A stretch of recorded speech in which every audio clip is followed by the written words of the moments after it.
Tech. I'm telling the people in the back to quiet down in case you hear them, but we had an explosion of tech come out last week with the Apple Pro Vision. What does that mean for education moving forward on the other side?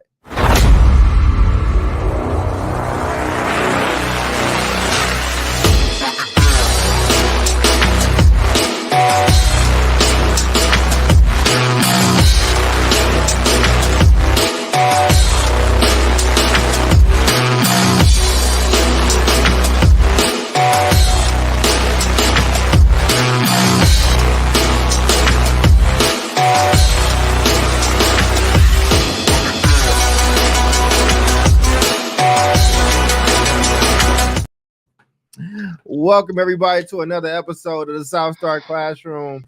That's David. That is Juve, who you probably heard talking over as we came in. It's fine, you know. When we go main screen, Juve, that means we're doing the code open, but it's okay. Omar is out somewhere doing secret agent things, but hopefully he'll be joining us soon. Today's episode is special and fun for me. I'm going to be very honest, and I'm going to take the heat off of my team in this. I am a tech junkie. I love it. I am a first responder type of person. I have early adopter, especially in Apple things. And Apple just had the Apple Vision Pro come out. And it is a Gen 1. Here, let me switch this so you guys can see. It's a Gen 1 device. I mean, but the thing is just gorgeous. It's a gorgeous piece of technology. And it is incredibly immersive. I put this thing on, and my expectations as a first gen product we're like, oh, I'm looking to see if it can do half of what it said, but I'm not really expecting a lot. I got an Oculus that's Meta or Facebook's version. I've played with some other stuff. You know, it's kind of gimmicky. It's just kind of toyish. I appreciate the Oculus, but when I put this thing on and really got into it, man, I was shocked. I was so shocked by just the fidelity of it, how good it was, 8K in each eye or whatever the case is. It was clearer than my television. And then I went outside and I was watching a movie, and I made the screen larger than my house. And I was just sold. It was ridiculous. So much so that I had to send a text message to this group of people with video of me demonstrating just the technology that was there. And it got me thinking, if we could just think about education with just dreams, our wildest dreams as far as technology is concerned, where would we land? But before we get into that, because Jubilee has gotten on all three of the men in this place, and she enjoys check-ins, I guess. We're gonna do a check-in. Let me go first. My check-in, I'm good, I'm breathing. Incredible check-in. Awesome. Jubilee, we will go to you next, and you are on deck. Hi, I'm Jubilee, and I love checking in because home is where the heart is, so it's important to connect. Kind of platitudes. You sound like the platitudes that they sell at like the home store. Live, laugh, love. It's me. I'm that lady. I am the lady in the rug section. Like people who need inspiration to decorate get slogans just like that. Mm-hmm. Pick me. I'm doing great. It's been a long day. I have been back in this classroom, so I've got a lot of stuff to say about this topic and what could be done. But yeah, all is well in my world. I'm happy, and I'm glad to connect with you guys once again. Let's have a great show. That's what's up. Omar. Yeah, I mean, I'm with Doc a bit here, man. Like, it was a crazy day. I'm good. Weather nuts in Texas. Things are nuts in Texas. Governor Abbott fighting for those vouchers, but I think the fight is done and over. He did not get what he wanted to get, and he called like 1,000 special sessions. And I got to figure out whether or not those special sessions are done or not. Last I heard, they were still in session, and then I heard it got stroked down, but I didn't verify that with the Texas Tribune. So more on that to come. But I want you to be you and to be kind. That I think is the most important thing that we could accomplish here today. Oh my God. I should For our have listeners, Jubilee's holding a mug David. that says "Be you, be kind."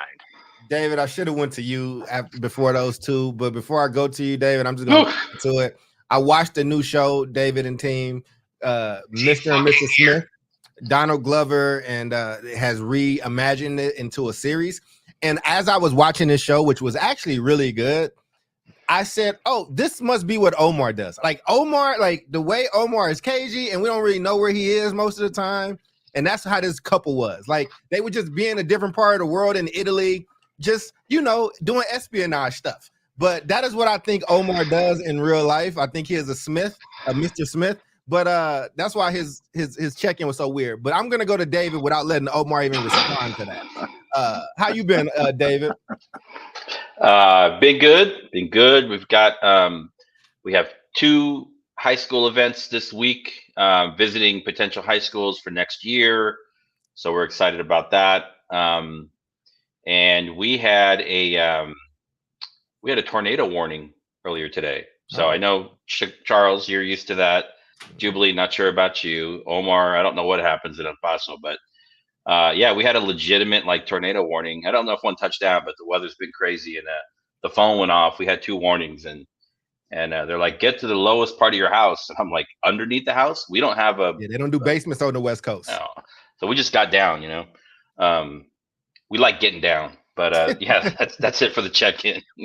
Man, well, that's that. I'm glad y'all are safe, and I'm glad y'all are okay.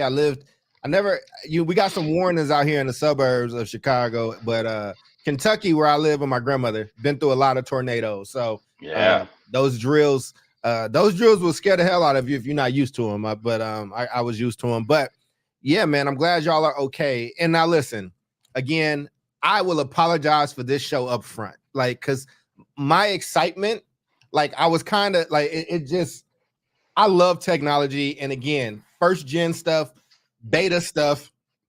I'm used to it being underwhelming. I'm used to having to take notes on the bugs and send in reports and things like that. And this will have that too, surely. I mean, it's a first gen product, but what I saw, I mean, it was the Jetsons. It was Back to the Future. It was Ready Player One. I feel like they took a lot of inspiration from Ready Player One, even if you look at the eyepiece and you look at the things it can do. And this is just the beginning. This is before the world has gotten their hands on it, before all these developers, these smart, ambitious people, and it instantly changes your thinking, it instantly expands on what you can do. And I saw this thing where what's his name that does Avatar, biggest of all time, James Cameron, biggest movie maker. James Cameron. Yeah, James Cameron said, I haven't made all the avatars because the technology isn't here. I went back and looked at the first Avatar that he made a decade ago, and it was made for this device. I mean, I was in the air. I was with the Na'vi. It was incredible, but it got me thinking with you all. And I will try not to overtalk this. My excitement, I am genuinely excited. But I wanted to just ask you if you could just expand your thinking.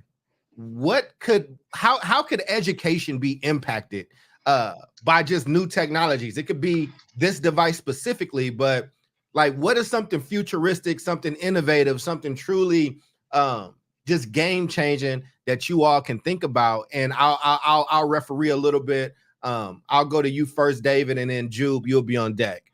Ooh. Yeah, you mean in general or in terms of education? I would say take it where you want to take it. I was thinking kind of education, but I do want you to go wherever you feel the most excited about. Yeah. Okay. So first off, for people that are watching and for Omar and Jubilee, if you haven't been around Charles long enough, you know that every time Apple has one of these special release events, his enthusiasm meter goes off the charts. So we are experiencing that right now, right? That's what's happening. I'm also a big fan of Apple products. I do not have, Charles, you're way ahead here, literally and figuratively. You've got you have the device, you have the future in your hands. I think that's pretty cool.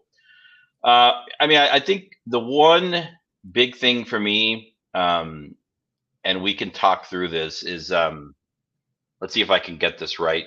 I think it's timely because we are emerging from this global pandemic, right? Where most of us were so used to like being in a certain place for work, to conduct business, even to conduct, pleasure, or all of these things, right? And now coming out of the pandemic, I mean, there are some things that you just have to do like in person. But many people have chosen to remain quote unquote remote.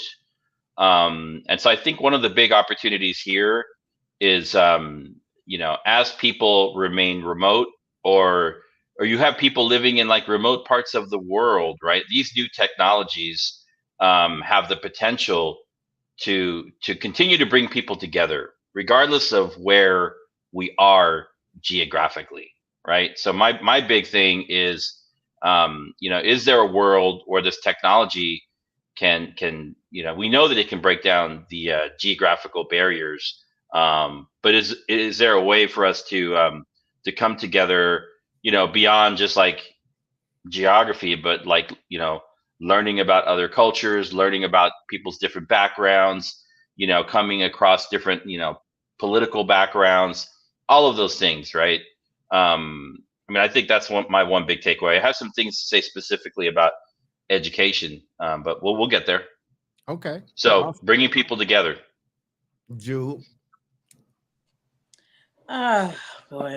The two words, like plan forward. I think every time now, I'm not like a big tech person. You see, I'm still trying to get my heart thingy working or what have you. That's I'm kind of advanced. glad the gestures ain't working for you no more. It's kind of good. I love that it's working for David and not for you. Wow. You and Omar were children when you got this access. Like, wow. So basically, right, it's okay for some to have access to new technology, but not all, right? Because look Exactly. at this caste system he's creating. Look at this. Yeah. Anyway, every time something like this is released, it's a reminder of the fact that we had an opportunity to plan forward as educators, as a nation, and we just didn't. Mm-hmm. It's like a missed opportunity, because these people that created this went to somebody's school somewhere, right? So those are the words I'm thinking around, just like, and that's the question, like, how do we do a better job of planning forward, right? This was not just an idea that somebody thought of last weekend. It's been in the development phase for, I think, quite some time, most likely. But yet, in our classrooms, we got books from 1970, like people that are 60 years old, like their textbooks from when they were in first grade. It's weird, so I just think it's I've got more to say later, but that's it. How do we do a better job of planning forward, knowing that we have information on what is to come? I got you. Omar. I mean, do we though? Like, here's the real question. Like, do we? And I got questions about this device, right? Because some of these things confuse me a little bit, right? Mm-hmm. You said like you saw a movie the size of your house. So help me understand, because you've got goggles on, right? Yeah. So when you say you can project a movie the size of your house, does that mean that you're sitting outside and within the goggles, you have this visual perspective of a screen that size kind of broadcast out, or how does it work? Yes, that's exactly what. So it is. Think about like, it's not AR, because AR is like the real world. It's technically VR because your eyes are blocked, right? I can see the world because of all these cameras on the front. So it looks like I'm just looking at the world in front of me. When I put them on just now, I could see you all. Right above me, I was watching a YouTube video. But you can see before. us through the lens or through the cameras? So you can't, there's a ton of cameras. There's a ton of technology in here, but there are so many high fidelity cameras that make it feel like you're looking straight through like some glasses, but it's actually cameras. And then there's cameras inside that's tracking my own eyes and my face. So if I got on, I could, use you know, whatever, right? The technology is top notch. So I'm So out they ain't looking. sunglasses where you can see through them and you're kind of seeing the real Sunglasses world on the will screen. absolutely come. They will absolutely, like when they, No, but I'm saying these are cameras. So you put them on, yeah, and the world that you're seeing is not through your eyes, it's through the cameras. it's through cameras that kind of mimic your eyes. Oh. So even when you're not looking at something, it gets a little, like if I'm looking over here at David, you'd be a little blurry because that's just how the eyes work. So, and that's how they keep such a high fidelity, right? Like it's so much technology in there. I mean, there's a whole technological piece we can get to, which I don't know half of what I'll be talking about, but just from the experience of it, I'm looking at my house. I go push a button. I control everything with my eyes and my finger. So I look at the thing, I tap my finger wherever, because there's cameras at the bottom of this thing as well, right? So I can have my hand in my lap, like, or just chilling, look, tap, movie comes up. I can expand the movie, very, very large. There's immersive environments. If I want, I can watch it at Mount Hood or whatever the place was, or in Hawaii on top of that mountain. You can do it in daytime or nighttime. I went into Disney. You can sit in the Disney theater. And you can, like, if I look this way, I'll see my room. If I turn the knob at the top, full immersion, I'm seeing other rows of chairs. I look back, it's just the full theater. It is ridiculous. I watched, the HBO app has the Game of Thrones room. Disney has Avengers Tower. Disney, the scary, the little Monsters U place or whatnot. Tatooine, right? Like I've watched the movie in Tatooine with the two sons, dog. Like we're getting into Star Wars like nerd territory, but Omar's following me. Like, but I think I'm with you. It was just ridiculous. It was crazy, man. I can't fully explain it. Y'all gotta take this over because somebody's knocking at my door. But keep going. I mean, I'm crazy excited, but this the hood, and I need to answer this door. I'll be back. All right. So this helps clarify, I think, my misconceptions about like whether you could see through it or how big the screen was. So what I'm getting at is that, like, this is a complete virtual reality, if you will. Right. So those cameras can do anything that they want, and they can create anything that they want. And ultimately, like, if that camera wants to make David look like David or look like the Jolly Green Giant, like, it can happen, right? I think what I was saying to Jubilee's comment about like planning forward, we know these things are coming. Like, people are so secretive about tech that, like, yeah, dude, when I read Ready Player One, and it's one of my favorite books. So if folks haven't read Ready Player One, read it. It's absolutely outstanding. I was going to ask really what you're referring to, justice. but now I see that it's a book. Yeah, I got to check it out. Yeah. And it's a great book. And it's one of my, like I said, one of my favorite books. I've read it several times now because I'm nerdy, and it's filled to the brim with like 80s pop references. And I love that.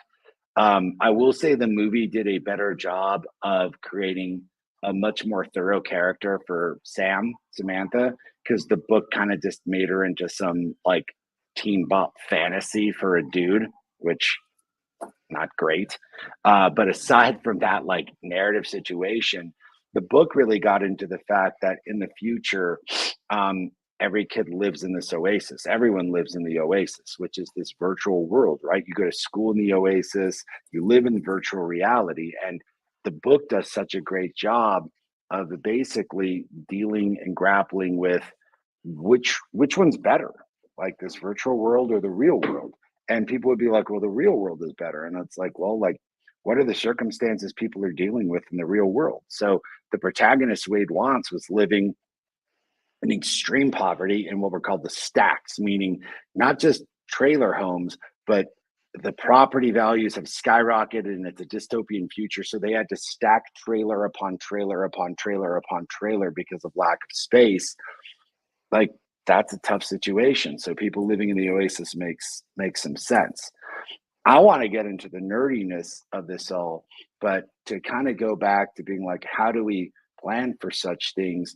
Yes, I could read Ready Player One and envision a world where my kids and my students and our students have access to this kind of technology. And I want to expand way more on this because, dude, I imagine them like visiting the Louvre in this world, which they can, fully immersive in the Louvre, being around what that museum looks like and hopefully kind of feels like, or seeing the Sistine Chapel, not on a computer screen, but actually looking up and then being able to zoom in and seeing, you know, the detail of that art, visiting Florence, walking through the Great Wall of China.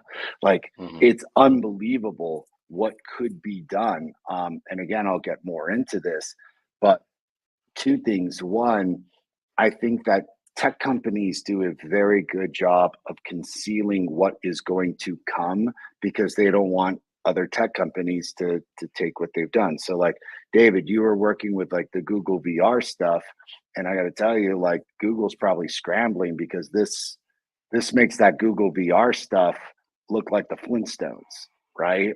In terms of just the expansiveness of the tech. That was also 10 years ago. So right, exactly. Yeah. And like, you know, what's Google going to do? Or is Google thinking more of like Apple? You can have the hardware, we're going to have the software. We're going to invent the virtual world where you're going to go to school. We're going to invent the virtual world where, you know, we were talking about it in the chat, and Doc was mentioning, like, imagine sitting in a room and hearing Malcolm X's speech. And I'm like, bro, imagine the AI of not just sitting in that room, listening to Malcolm, imagine talking to him. Imagine sipping a cup of coffee and talking to Malcolm X, Malcolm Little, about like his transition and asking him questions and being like, yo, man, like, what happened between you and Martin? And hearing that explanation directly from him, it's unbelievable. So there's a lot more to expand about the possibilities, which I will. But I think that tech companies do a good job of hiding this stuff so that we don't know, because they don't want to lose that proprietary tech. But I will say this, like, I've been on one hell of like an ethereal bent lately, down the rabbit hole of the future and humans. And there's this really excellent book that coincides with a book Dan Brown wrote. So there's a book called Sapiens that I'm sure everyone's heard of. Same author wrote a book called Homo Deus, which is badass. So really quick, Sapiens was this book, Jubilee, basically saying, why do we do the things that we do? So it's an exploration of the last million years of humans, and basically saying we are the product of not just evolution, but millions of years of encoded DNA. This is why we have the senses that we have now. This is why humans behave in the way we do. We think that we're all making our own decisions, but a lot of the things that we do has been predicated on millions of years of past experience from humans and DNA. It also explains why, and this will get later into the show, because this is kind of the conspiracy kind of darker part of this all, is why did sapiens overcome and essentially eradicate Neanderthals? Neanderthals were not a lesser life form, not in any way, shape, or form. They weren't less evolved or dumber, not in any way, shape. In fact, there's a lot of studies that demonstrate their brains and brain capacities were even better than sapiens. It was our ability to communicate that wound up making us the dominant species. His next book, Homo Deus, is basically saying, here's the future. Immortality. We're going to be able to create all these organs and create immortality. Understand God, which may or may not be religious or technological. But this shit is the kind of thing that he is talking about in the evolution of humans, in the synchronization of human and technology into one. And Dan Brown wrote a whole book about it, I think, called Origins, that basically discussed the fact that humans as a species may go the way of the Neanderthal. And those of us who choose to sync with technology will become a new species, because essentially it is a new species. And that species of syncing with technology will essentially kind of bring about what people may think is revelations, the eradication of sapiens as we know it. Look, this is getting deep. Are you running an ad for Neuralink? Exactly. And I here, get it exactly. It sounds like I'm selling stuff. and I think some news came out about Neuralink this week. I think that they successfully did the first implant or something. I mean, listen, there's a lot of things to be terrified about with this stuff. There's gonna be a lot of things. I mean, just like with the cell phone, right? Like, and I love Omar. God bless him. I mean, he took us on an off ramp. We in like Jupiter now. Like, you know what I'm saying? We are, man. But Jupiter, man. I love it. I love it. You just made a conspiracy theorist dreams just come true. But I will just say, just to actually, I don't want to abandon where you were, but just some of the thoughts as far as education is concerned. Like, right, we are a place where we are talking about where we don't trust public education. We don't trust the lessons that we're getting. I mean, really, with this technology, the black delegation, the brown delegation, whomever, like whatever you believe in, like they could get 10 of their best thinkers. They could get 15 of their best folks and build out essentially, like you could have 20 people educate the nation, like where you go in and you're like in this stuff and it's immersive. Like if I want to know about the Ming Dynasty, right? Like this could put me in those places. Something that I think I mentioned this when I lived in Kentucky with my grandmother. Kentucky is very proud that they were the last state to enter the Civil War. And it was because Kentucky is on that border, right? So they had to choose if they were going to be the North or if they were going to be the South. And they at the last hour they became the North. So as a kid, we would have these history lessons where they took us to these battlefields. Think about going to one of those battlefields, looking at a QR code in whatever goggles you got, and like you are instantly here. You're hearing from the general from the South and the general from the North. Like you're seeing it. It's smoky. I mean, when you go into immersive mode, everything disappears. It all disappears. Like it's crazy. So I just think that whether it's this technology or in general, we are soon are going to have even more tools. I think we got the tools now with phones, but we are going to have even more tools to where the state's education that you don't agree with or that you do, that's no longer going to be a big enough excuse as to why we're not educating our kids better, because we are really going to have the tools to be able to go do that on our own. Like we truly are. I mean, just like if you're a Mexican American and you're living in the southwestern part of the country, like imagine being able to take your kid who has just only been in this Americanized, reality, probably has lost a lot of touch. Maybe you as a parent has lost some touch, but if you could go to the Alamo, like, you know what I'm saying? And like really experience that or put your kid in that environment. I just think that it's going to be so many creative people that's going to think of education in ways we've never seen. I mean, you're going to be able to go inside of a cell. You're going to be able to go inside of an atom, and really look at what an atom is doing. Go ahead, David. I want to go back to what Jubilee had made a comment earlier on your opening, Jubilee, about this technology or any other technology that's come before. And what has historically happened is that these things are developed in spaces where you don't see a lot of people of color, right? You see the launch of this new Apple product, and as cool as it is, I mean, it takes me back to like the old days of Microsoft when Bill Gates was dancing like a fool on the stage, right? With all of his buddies, and none of them could dance, and they're like bouncing around like, oh my God, this is great. I mean, this is what it feels like. And there's a bunch of conferences that have been happening over the last several weeks related to technology, all of these like VR technology, education roundtables. And I'm like, can you at least hire a black person or a brown person to sit at the table? Right. And I'm like, they don't see it. Right. So my point is, and I think this is what Jubilee was trying to say, is like these technologies are powerful, but if they are created through a lens of whiteness, right, then they are just going to reinforce that same thing that we continue to say that we are fighting against on this show, right? So the technology is the technology. Some of this technology, I think it can be used for like immersive learning. You can do virtual field trips. You can do like kind of embedded VR, like skills kind of training that you can't do, that maybe is not accessible in the real world. There's a whole like language component to it. So there's actually a lot of power in it. But going back to your earlier example, Charles, and then I'm going to pass it off to Jubilee. Is like if I'm and I've done this like 10 years ago. Can you pull up that first Twitter link there, Charles, Yep. in the private chat?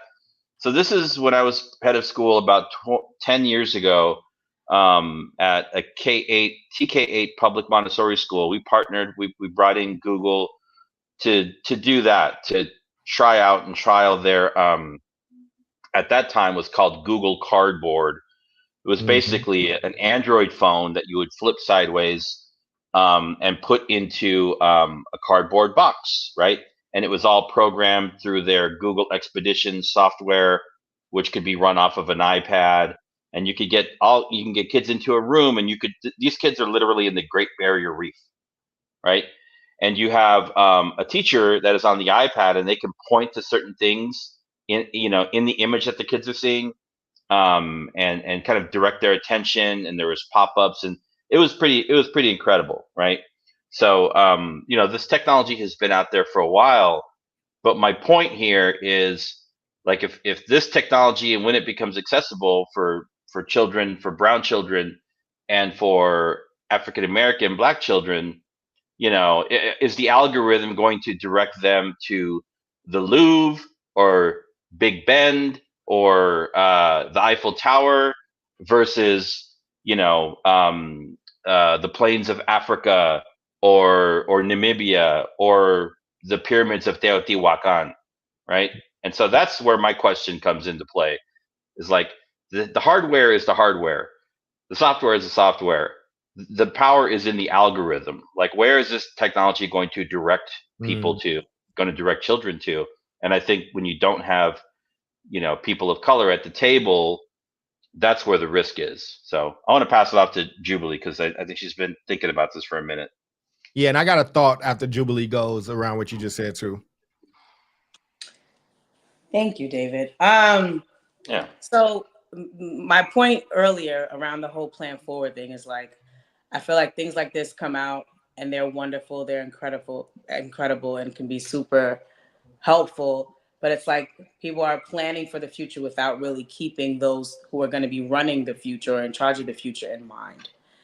And to your point, David, like, who is at the table? So yeah, it might be done in secrecy, right? But let's think about some other simple things. Like, how many elementary schools have you been through that have automatic doors, working water fountains all throughout the building, right? Like upgraded electrical outlets.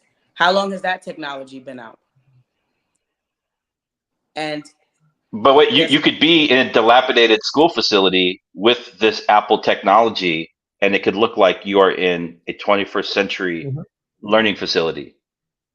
Yes, you could, but that might be the closest still cold. They'll get to it, because they're not going to invest in actually upgrading the freaking building, even though that technology's been out for 30, 50 years. But you can go somewhere in corporate America and you can walk in, there's going to be air conditioned all throughout and all these things. So it's just like, it's that piece right there. Like, I think without people at the table, without that advocacy from Black and brown people at the table, as well as those who advocate for education to be connected to, right, or spoken about or included in the planning process, I think it's still going to create the have and the have-nots, right, like over time.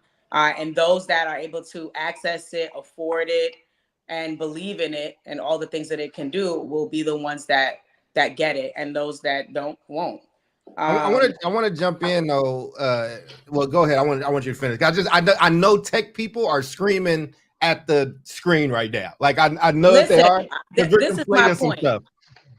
They could scream all they want to scream. What I'm saying is, I don't have any evidence, right, based on the track record, that this kind of stuff is inclusive, right? Like, I don't have any evidence that this is not just for profit. I based on what you have shared, I think that I agree with you. Like, I've been to the Louvre, I've been to it's lovely. Like, to have that immersive experience is excellent.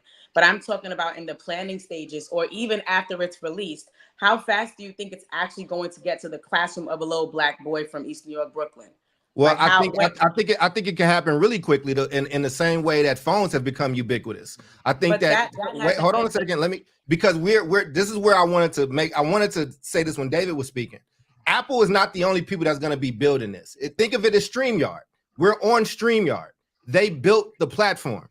Now they release it to the world. So I go to Afrotech. I used to go to Afrotech every year until the last few years, right? Like there's a ton of Black engineers. There's a ton of Black people and brown people that are engineers. Like the same way that I can get Swift.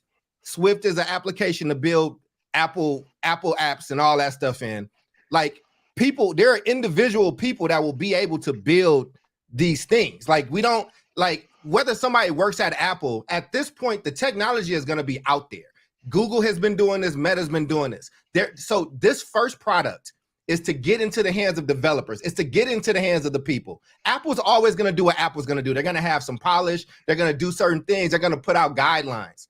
But then it's up to the community, to people. And as somebody who's had a developer account, it's up to people like me. I'm not really a developer, but I have the account, like to build those things and run it through to kind of make that happen. So the same way you have certain applications built by Black designers now on iPhone or on Android, that is the piece. What I'm trying to have us do is just think about what it potentially can get to, right? And like we're talking to, like we worked in Oakland schools. We worked in some very dilapidated schools, and those schools had Chromebooks. Like at some point, there maybe in 10 years, right? Like this is, first off, right now, nobody really has this stuff. They just released it last Friday.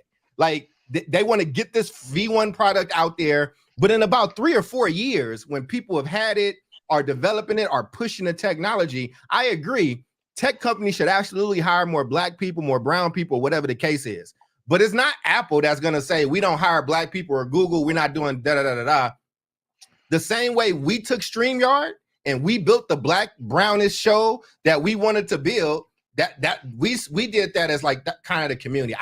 I'm not disagreeing with what can happen. Wait, I'm not disagreeing with what can happen, but I just wanted to make sure for the purpose of the conversation, we didn't conflate, like, because I think people that don't know tech would be like, well, unless Apple does X, Y, and Z, Black and brown people are going to be left out. And that's just not necessarily the case. I'm not saying that at all. What I am talking about is who's at the table to help this kind of stuff make it to Johnny in the hood or whoever, and that's what I'm saying. Things are continuing. I'm at the table to help that happen. Well, that's great. People, yes, we need more like that, because what I'm saying is, if you're from where I'm from, and possibly we're all from, right? You're the last to experience whatever's new. By the time you get it, it's 10 years old. We experienced the pandemic, and schools took almost a year and change, right, and had to have special donations to get Chromebooks.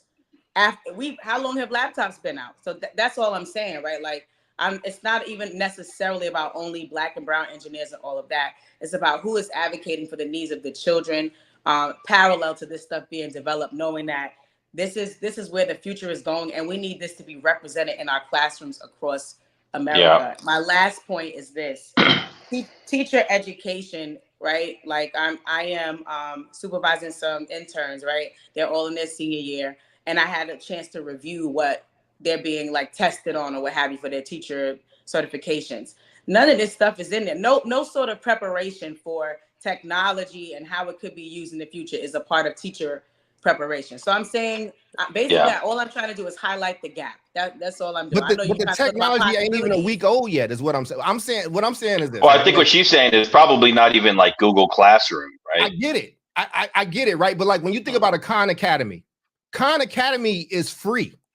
Anybody with a phone can go on to Khan Academy. Now, whether you use it or not is up to you. Like, we have cell phones in our pocket. The vast majority of the United States has access to now cell phones.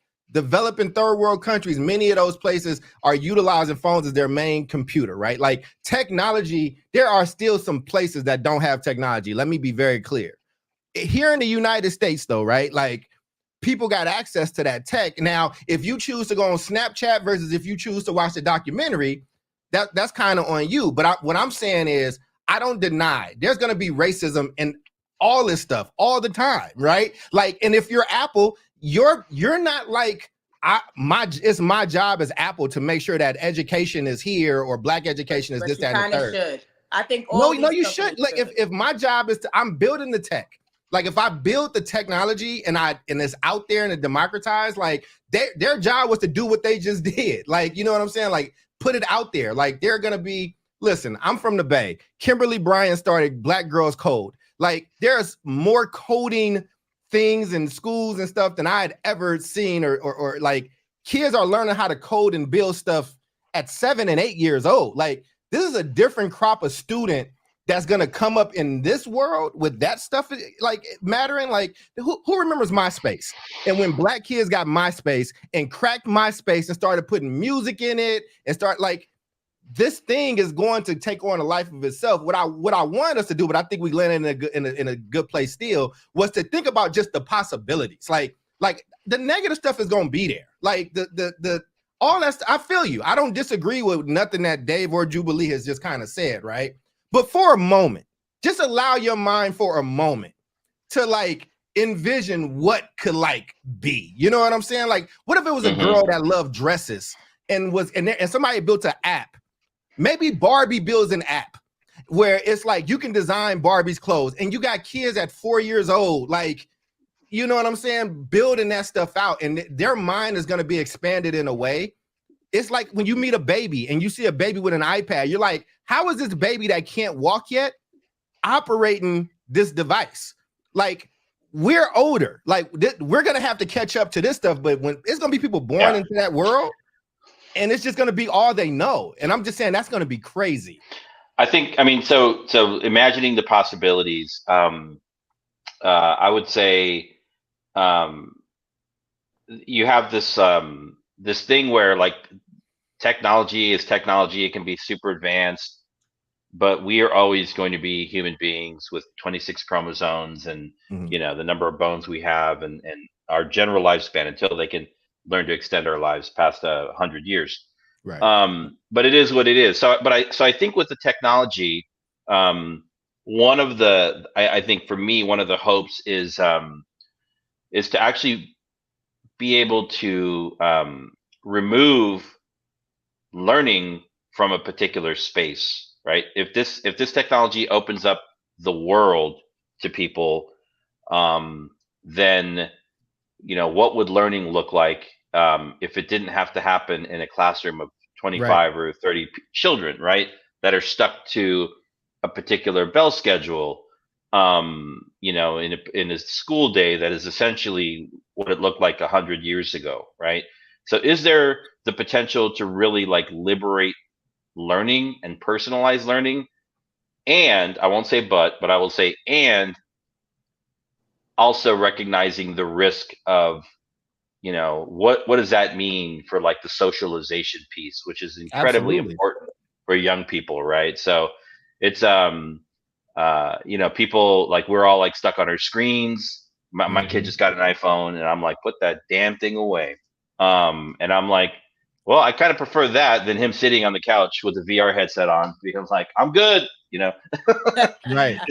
So like, you know, it's interesting because we're getting to that point, but I'm like, you know, you can have the best setup. You could be living in the metaverse or in this new, you know, environment that you're experiencing, Charles.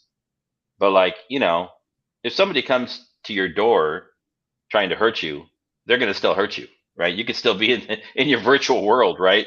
But like the physical world is still the physical world. The human touch is still the human touch. Absolutely. So I'm just saying, like, how do we balance those two things without going too far down the road, you know, or becoming full-blown cyborgs as Omar was advocating for earlier. Right, good. I'll be honest with you about a couple of things. One, and for my boy Alonzo, I know that you're coming in late. So what we're talking about is Apple released what is it called, Charles? The Apple Vision Pro. Apple Vision Pro, which is essentially like what Ready Player One had predicted in the Oasis. Essentially goggles that make, whether it be you can see the real world through cameras or in a completely immersive reality where all you can see is apparently Tatooine. hanging out with Uncle Ben and shit. And we're talking about what are like the really cool implications of that. What are some educational implications for that? Jubilee brought up, you know, a pretty fair statement about how does this new technology incorporate the lens of Black and brown people. And David kind of backed that up in terms of like, are we only going to be visiting the Louvre and Florence, or are we going to have like the Mayan pyramids? And are we going to be able to talk with, you know, African kings and queens that have been kind of obliterated from the history books? And then it's, you know, Doc kind of brought up the fact that like, well, like we're the creators now. So why aren't we creating that kind of stuff ourselves? And that's the thing. Like, I really do think that a lot falls on what those creators are, because one thing I will say about the educational space is, dude, I've been waiting for 10 years for some of this damn ed tech to come through. Exactly. In terms of like, can I just get good data on my students? Can you tell me what grade level they're in? Can you give me data to demonstrate, okay, if my kiddo is, you know, in the 7th grade and they're reading at the 2nd grade level, that's good data to know, but can you then give me all the corresponding TEKS, you know, which is the knowledge and skill sets that they're missing from 2nd grade to 7th grade, so I can start filling them in, because that's useful information. That shit barely came out. And I've been talking about that shit 15 years ago. I brought that up 10 years ago, and someone's like, I don't know when we're going to have that. And I'm like, shit, we should have had that already, homeboy. Like, I think I'm a little worried about this technology is awesome. That's why I was asking you some questions, Doc, because part of me hasn't been able to see the tech. So I'm like, is this just a computer? And it's like, oh, cool. Like, instead of this computer that I'm holding right here, I just have a virtual computer, in which case, like, to me, like, cool, but that doesn't make shit worth of a lick. That's the difference between my phone and a computer, being like, well, one's portable, one's not, but this goggle is just a computer. I think when we start getting into the implications of content is really where this thing is going to start hitting in a very different way, of immersive realities that can help kids understand things like physics because they're applying it. Right. Yeah, I'm going to build this roller coaster and I'm going to ride it. Right. Or I'm going to play around in chemistry class with chemicals that would have been unsafe you know, normally. Or yes, dude. And I can combine. I'm going to dissect a frog. What's going to happen. Exactly. You know, in history and English, or like, hell, dude, like having everyone speak to you in French. So the Google thing is translating English into French, and all I'm listening to is French, and I can answer back in English, but just the immersion of French or Italian is what makes you learn a language. It's why a lot of Americans don't have the dual language component that we wish we had, and why Europeans do, because they're listening to German, Italian, Spanish, Portuguese, French all the time. Right. Imagine these goggles being able to do that for us, right? But I will get into the fact that a couple things. One, I think, Jubilee, I'm with you on the haves and have nots. And this is where I think about the educational space, because I think if you're like a middle class, upper middle class white kid, and these goggles become Ready Player One, it becomes Ludus, it becomes the school, like, bro, like why schools better figure this shit out, because why go to school when you can learn all this shit in like 3 hours instead of 8? And then it's like, what? Then school has lost its complete meaning. And it's like, now school may just only be a social gathering for electives and or sports and clubs that you otherwise wouldn't be able to do in the virtual world, that you may still be able to do in the virtual world, right? So that's one thing. I'm thinking about this 20, 30, 50 years down the road, being like, dude, am I gonna have a job? Like, are schools gonna even exist? And I think where I have a little bit of hesitation is for low-income communities, Jubilee, who may not be able to afford this technology. Are schools going to be the place where they do have access to this technology? Right. Are we then going to become the gateway? So then do schools for the middle and upper middle class almost dissolve because they're getting it through the Oasis, and then schools become a place for the low income because we're able to give them the food and the and the technology and everything else, which gives a lot of pause and a lot of thought. And then I'm with you on the content, because That's deep. people are people, and like people will create content based upon their experiences. And if it's only rich white people creating the content, like how are we creating the content for things like Johannesburg, or the jail that Nelson Mandela was at, or more importantly, how about like Africa in the 1300s that I'd love to visit well before the trade started? Because shit, man, like I went to the African American History Museum and I was like, why isn't this shit taught? Like from 1400 and essentially what this 1600s before the slave trade started, all this incredible immersive history, including the root of civilization. Like, yo, man, I'd like to see that shit, but someone's going to have to create it. See, the thing is that it's always the royal we. It's like, we could go back to the root of civilization and figure it out. I'm like, no, you're going to see the interpretation of the root of civilization written by someone who's coding it. So what information are they using? Or like, what would be really cool, which we were talking about on the chat, is like, it's the dinner question. If you could invite 5 people to dinner, who would you invite? And like, I think like Muhammad, Buddha, and Jesus are always on my list, and being like, so what actually happened? I want to hear some truth. What actually happened? Oh, Moses, get your ass in here. Like, what about that burning bush, man? What's up with that shit? Even that conversation that I'm having with Jesus of Nazareth is going to be the interpretation of humans and AI. This is where I'm going to get funky with you, David. I actually think that the quote cyborg situation is an inevitability. And I actually think that is, I think we're kind of there now. Quote apocalypse. It's either I don't have any hardware in me on the technology side or not. And I'm going to tell you, those that are going to advance with the technology, particularly AI, particularly things that are going to expand understanding consciousness, it is going to be exactly what that author who wrote Sapiens was talking about in the difference of Sapiens and Neanderthals. It is going to be that ludicrous difference. And I guarantee you, the extinction of sapiens who do not evolve with the technology. I can guarantee it, because the level of consciousness and ability is going to expand so exponentially for those who have the technology that it's going to be like two totally, they're not going to be understanding each other anymore. And listen, I'm not talking about 2024.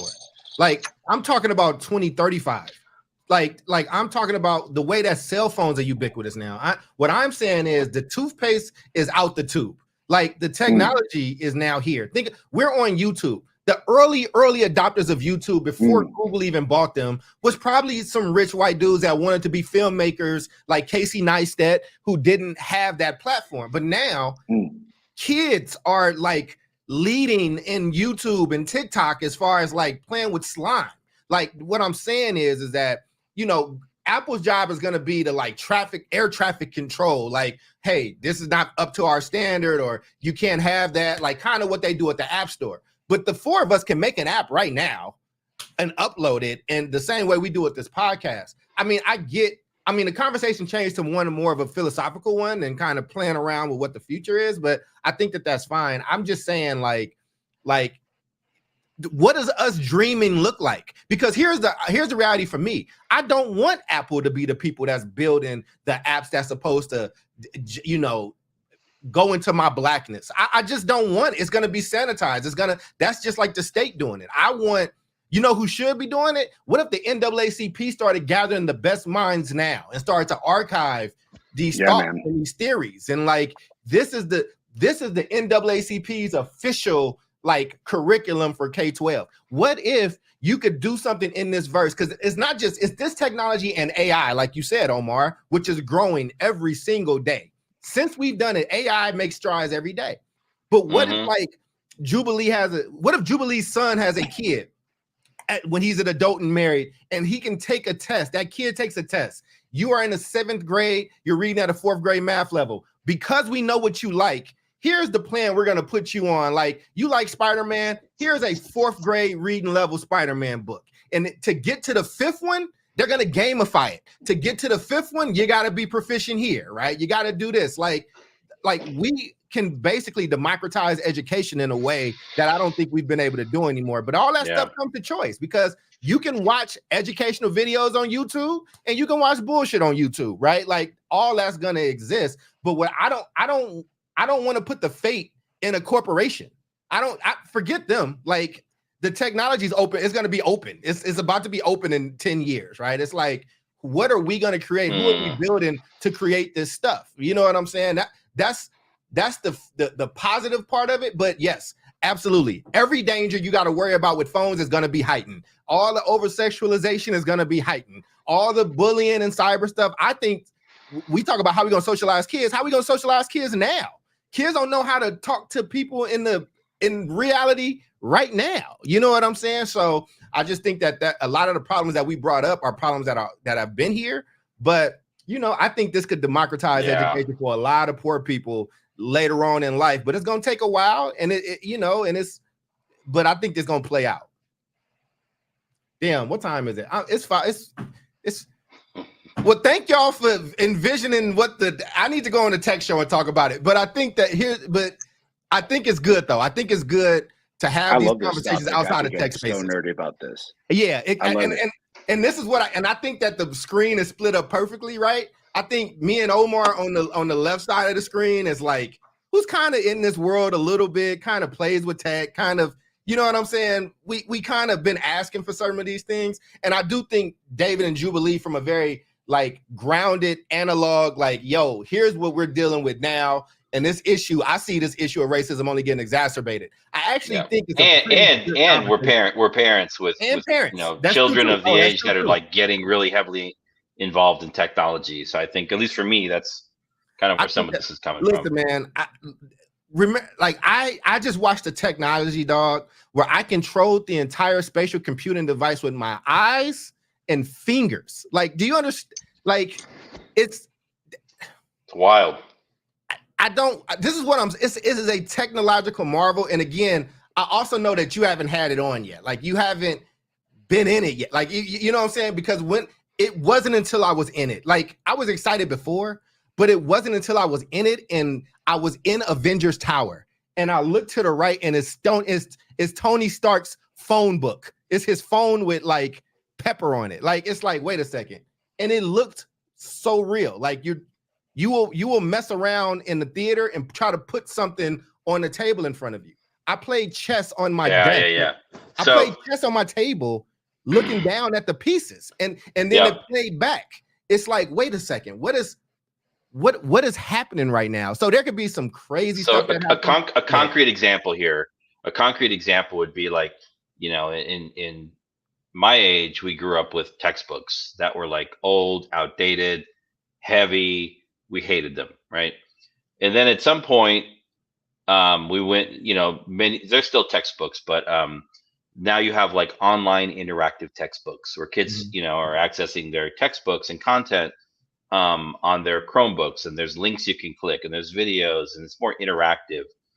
So this new iteration is like fully immersive virtual reality, where you're still going to be learning about, you know, US history or world history or whatever it is, but you're going to actually be in the setting, right?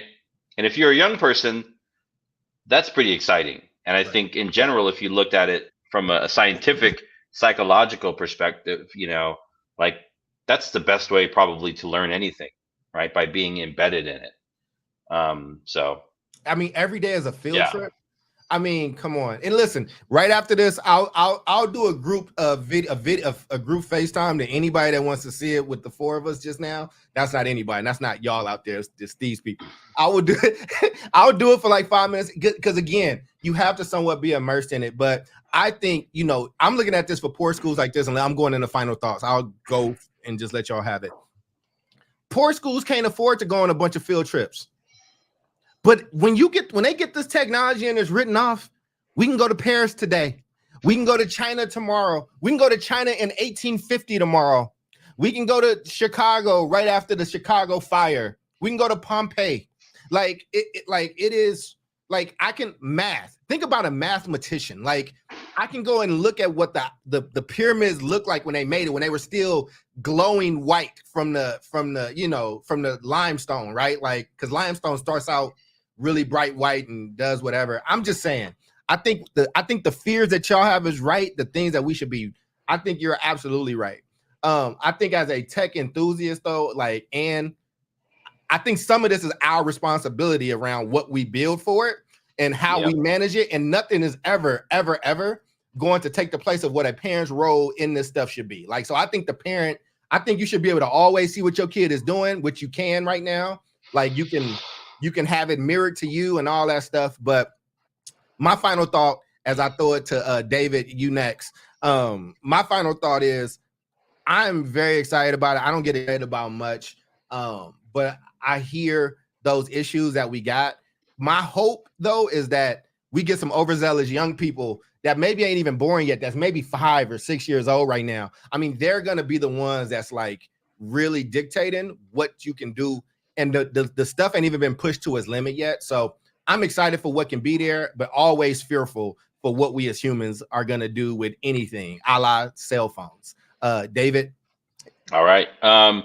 I think I'm definitely hopeful too, and I can't wait to get my hands on the technology. I think I understand what you're saying in terms of like what it is and where it is in this moment. Like, it's hardware, right, with software backing it up with operating system, but now the opportunity exists for the developer side, right, to create the content, to create the experiences, and I think that's where we can get into and lean into that responsibility part of like Black developers, brown developers to get in and actually do that kind of like ground level work based on our own experience, right?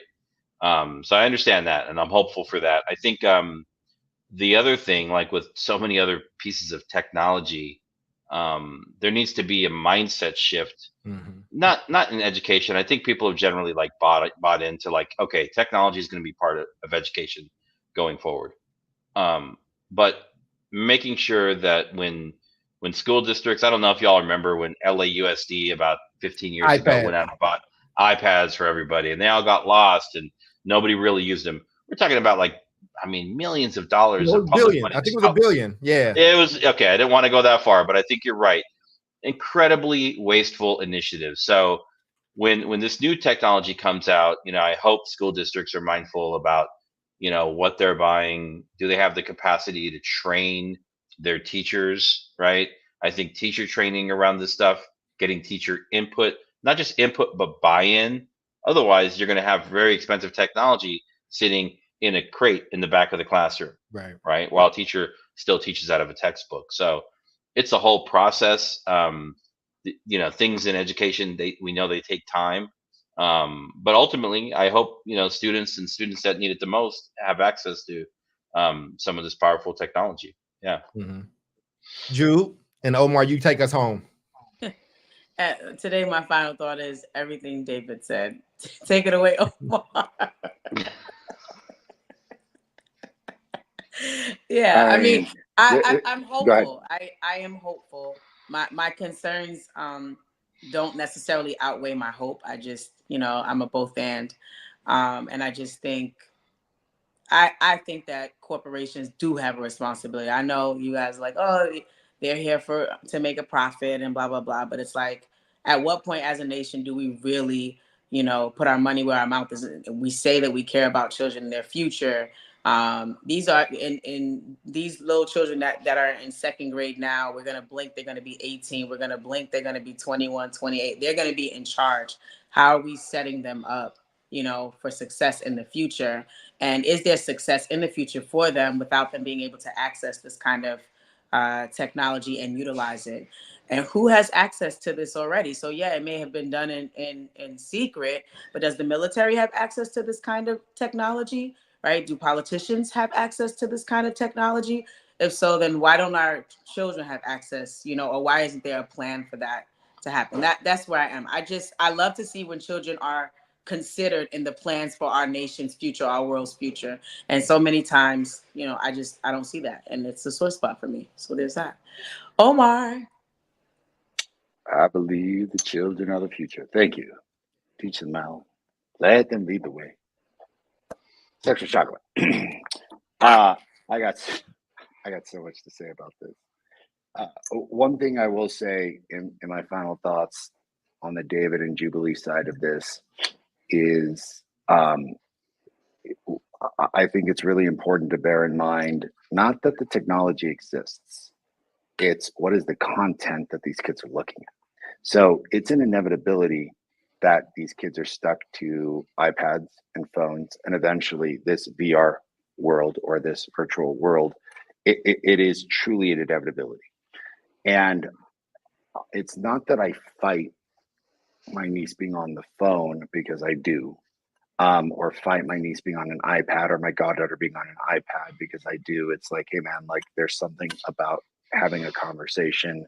There's something about writing. There are other things that need to be done that need to at least be grounded in two different realities, the technological reality and what is our perceived reality, if you will. But it's the content.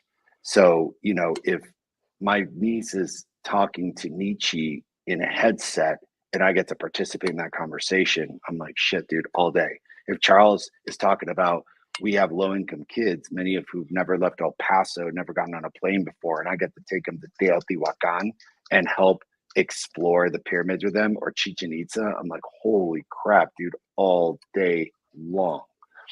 It's things like social media, Absolutely, and profiteers who are using these technological advances not to move society forward, but essentially to blanketly profit.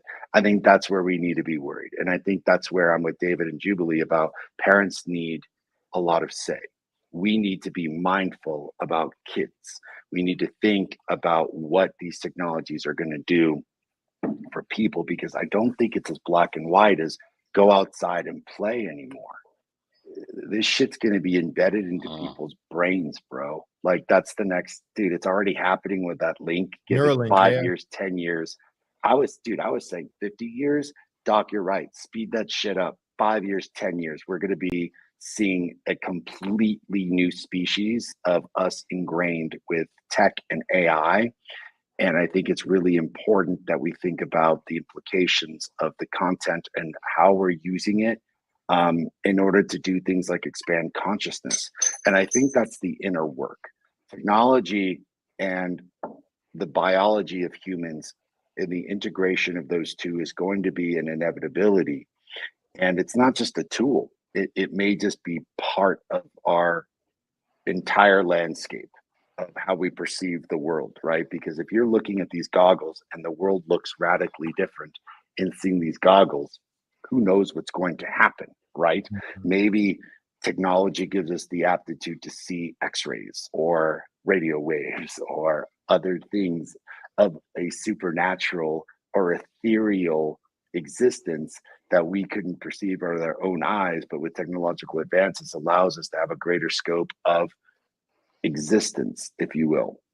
Being that as it may, I'm excited for those implications because I think that's going to lead to greater consciousness. I think it's going to lead to a new revolution.